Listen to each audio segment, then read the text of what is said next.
Às folhas tantas de um livro de matemática, um quociente apaixonou-se um dia doidamente por uma incógnita. Olhou-a com seu olhar inumerável e viu-a do ápice à base. Uma figura ímpar, olhos romboides, boca trapezoide, corpo retangular, seios esferoides. Fez da sua uma vida paralela dela, até que se encontraram no infinito. Quem és tu? Indagou ele em ânsia radical. Sou a soma dos quadrados dos catetos, mas pode me chamar de hipotenusa. Nesta homenagem de Milor Fernandes à matemática, em sua obra 30 anos de mim mesmo, observamos que a incógnita se enganou ao dizer quem era. Como ela deveria ter se apresentado, já que diz ser o quadrado, a soma dos quadrados dos catetos. Vejamos os assuntos da aula de hoje. Observe na tela. Teorema de Tales, vamos ver a definição do Teorema de Tales, a semelhança de triângulos e o Teorema de Pitágoras, Pitágoras de Samos. Teorema de Tales. Se um feixe de retas paralelas é interceptado por duas transversais, ficam determinados segmentos proporcionais. Vejamos na tela o Teorema de Tales. AB guarda uma razão com BC, que é a mesma que RS guarda com ST. Analogamente, AB está para AC, assim como RS está para RT, e BC está para AC, assim como ST está para RT. Vamos ver uma questão de aplicação do Teorema de Tales. Observe na tela. 3 terrenos têm frente para a rua A e para a rua B, como mostra a figura. As divisas laterais são perpendiculares à rua A. Qual a medida de frente para a rua B de cada lote, sabendo que a frente total para essa rua é 180 metros? Atribuindo letras x, y, z aos valores desconhecidos, podemos dizer, com base no Teorema de Tales, que x está para 45, na mesma razão que 180 está para 90. Observe que 90 é a soma de 45 com 25 com 20. E 180 é a soma de x com y com z. Assim, simplificando 180 com 90, 2, resulta x igual a 90 metros. Podemos dizer também que y está para 25, assim como 180 está para 90. Portanto, y igual a 50 metros. Para obter z, podemos usar o mesmo processo, montar uma proporção. Ou então, como segue? X mais y mais z. A soma dos 3 pedaços para com a rua B é um total de 180. Como já temos x e y, 90 e 50, somados com z também deve dar 180. Portanto, z, 180 menos o 90 e o 50. 180 menos 140, 40 metros. Uma aplicação do Teorema de Tales e que tem grande incidência nos vestibulares, o Teorema da bissetriz interna. Observe na tela o teorema. Ao traçarmos a bissetriz de um dos ângulos internos do triângulo, por exemplo, o ângulo oposto ao lado de medida A, dividimos este lado em duas partes, x e y. O teorema da bissetriz interna, que está fundamentado no Teorema de Tales, garante que x guarda uma razão com c, assim como y com b. Vejamos uma questão de aplicação.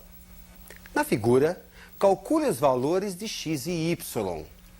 BS é bissetriz interna do ângulo B. Como você pode perceber, AC fica dividido em duas partes. Ele quer que você determine essas partes. Com base no Teorema da bissetriz interna, podemos dizer que x está para 15, assim como y está para 12. E fundamentado numa propriedade lá das proporções, podemos dizer que essas razões guardam a mesma proporção que x mais y sobre 15 mais 12. No entanto, x mais y é valor conhecido. É AC, vale 9. 15 mais 12, 27. Simplificando 9 com 27, 1/3. Podemos dizer então que x está para 15, assim como 1 está para 3. Daí, resulta x igual a 5. Y está para 12, assim como 1 está para 3. Resulta y igual a 4. Imagine que você adquira uma lente capaz de aumentar 10 vezes o que é observado. E lá vai o Sherlock. Observa aqui, observa ali. De repente você se depara com um objeto. Com a sua lente, percebe tratar-se de um triângulo. Se um dos ângulos internos desse triângulo mede 60 graus, como a sua lente aumenta 10 vezes, esse ângulo passará a medir 600 graus? Impossível. Quem é que fica 10 vezes maior, então? Segmentos como lado, altura, mediana. Na matemática, dizemos tratar-se de triângulos semelhantes ou proporcionais. Um é pequeno, o outro é grande. No entanto, possuem ângulos iguais e lados proporcionais. Observe na tela.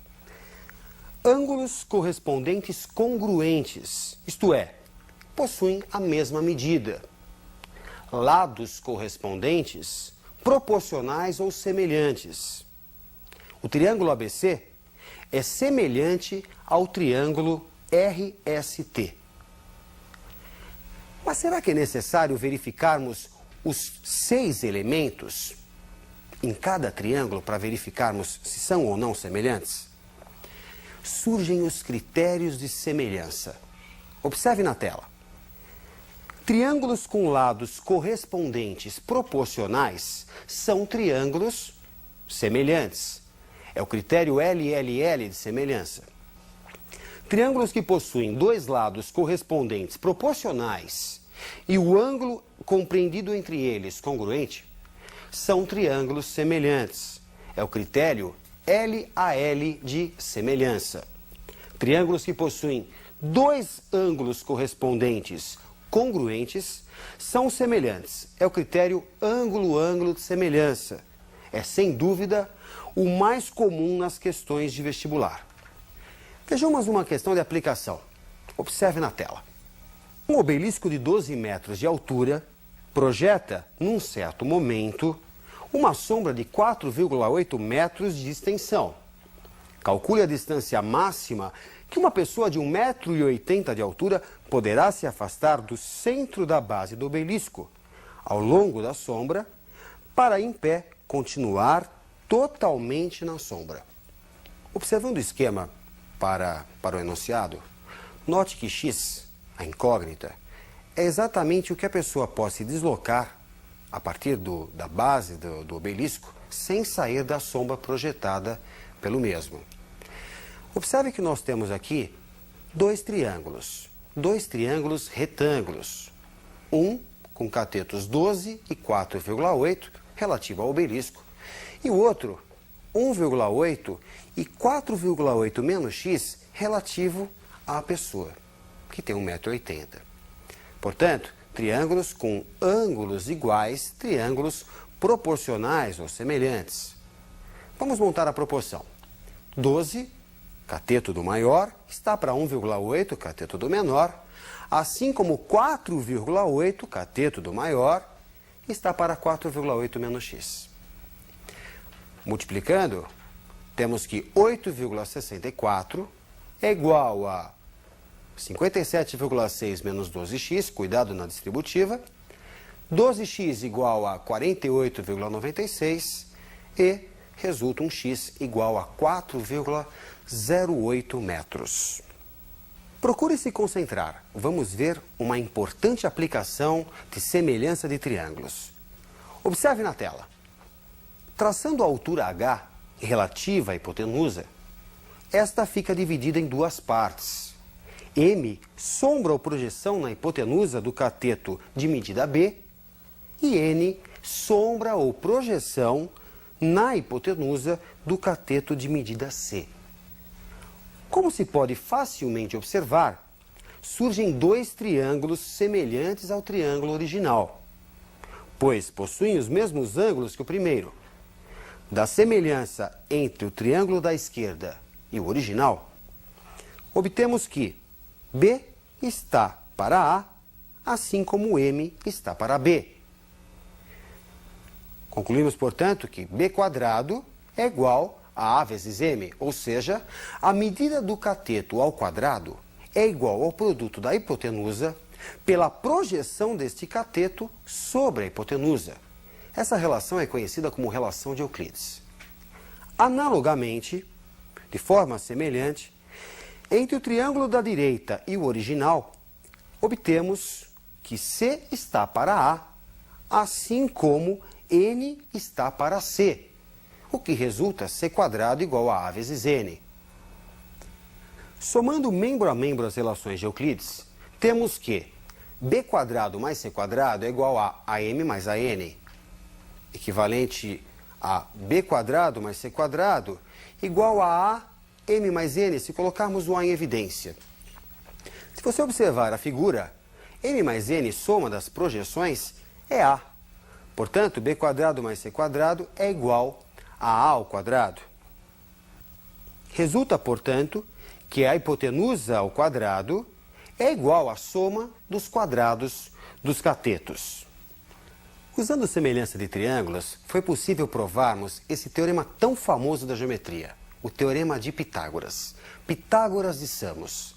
Este geômetra grego que viveu em torno de 540 a.C., na cidade de Samos, e que fundou uma escola, a Escola Pitagórica. Para fazer parte dessa escola, você tinha que abrir mão de todas as suas riquezas e se tornar vegetariano, você acredita?